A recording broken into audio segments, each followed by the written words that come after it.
Oh, good morning, everyone. It's Access, and we're all here in person. We're not all here in person. Some of us are online. So welcome to the people who are online. I'm absolutely thrilled to welcome you to Access 2020, 2022. Oh my gosh. 2020 was the one that was supposed to happen in person and never did. So James Forney, if you are out there online, he was the lead organizer for Access 2020 that started planning in person and had to switch to virtual. So we are here, James. Yay. So I'd like to begin by acknowledging that the land on which we're gathered physically this morning is the traditional and unceded land of the Algonquin Nation. Our attendees on Zoom are also on Indigenous lands across the continent, but they are able to join us because of the people and the technology that are here on unceded Algonquin land. In the spirit of reconciliation, we want to seek to respect the cultures, the spirituality, the history, and also the current experiences of Indigenous peoples. So, Access is a little different this year, right? It's our first truly hybrid conference. So, as I said, we're really happy to welcome the folks in the room and the folks online on Zoom and the live stream. Because Access has always been a little bit hybrid, right? Because we've always had that live stream component. We were doing it before it was cool. We are the conference hipsters, truly. But this year, instead of just streaming what's happening in the room, we have a mix of in-person speakers, we have live speakers on Zoom, we have recorded speakers on Zoom. So it's a bit of a mix, it's a bit of an experiment, and like all good experiments, it may not always go quite according to plan, but in the words of our hometown prophet, Alanis Morissette, you live, you learn. So we'll see how it goes. Please, we may ask you to be patient with us at times, and we definitely welcome your feedback about how it's going. So a big thank you to our sponsors, platinum level sponsor, Carleton University Library, gold level sponsors, EBSCO and University of Ottawa Library, and silver level sponsors, Clarivate, who contributed towards the technology costs, and OCLC Canada, who contributed towards the Dave Binkley Memorial Lecture. We thank them all for helping to make the conference possible. Yay, sponsors. Yes, applaud the sponsors. Thank you. We'd like to remind all attendees, remote and in person, that they're expected to follow the Access Code of Conduct. You can find it on our website, and that link was emailed to all registrants in person and remote.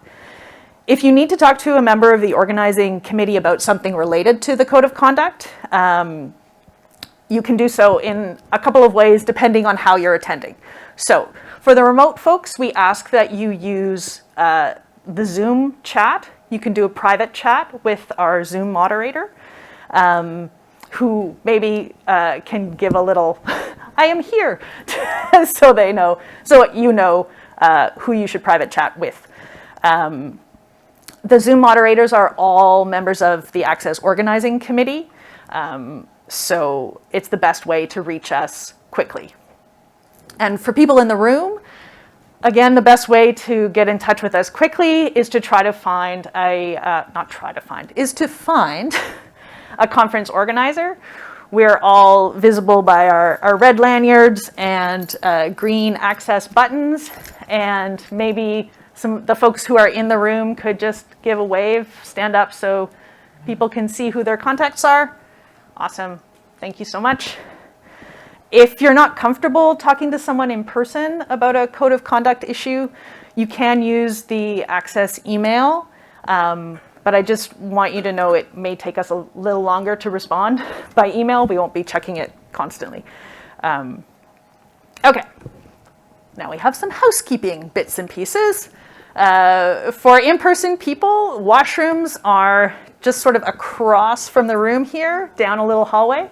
And then there are some more down the giant staircase that you might have come up this morning, just at the bottom of that staircase. In case of fire, you can go down that giant staircase and across the road to the green area there. There's also another staircase on the way to the washrooms on this floor. So 2 different staircases you can use.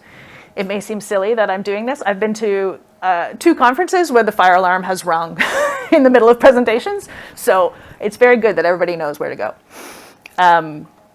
For remote folks, I can't help you with fire exits, but I'm feeling quite confident that the washrooms are where you last saw them. Okay, to try to keep things reasonably straightforward for our conveners as our speakers are presenting, and also so we're not sharing microphones, we're not going to be doing Q&A live in the room. We're managing all of the Q&A through Slido. And so whether you're remote or in the room, we want you to type your questions into Slido, and then we'll moderate them from there.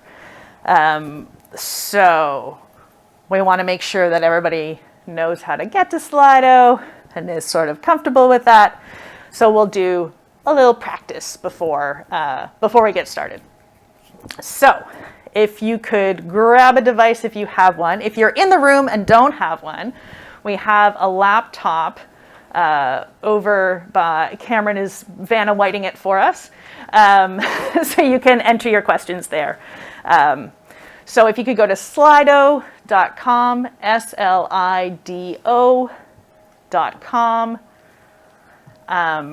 and enter the code. Is the code maybe displayed anyway, the code is #access. And there should be a poll that you can see. Where are you joining us from this morning? And some folks are answering. We're seeing our little, there we go. There's the code and everything set up there. Not surprisingly, Ottawa is a top answer, but lots of other folks coming from different places.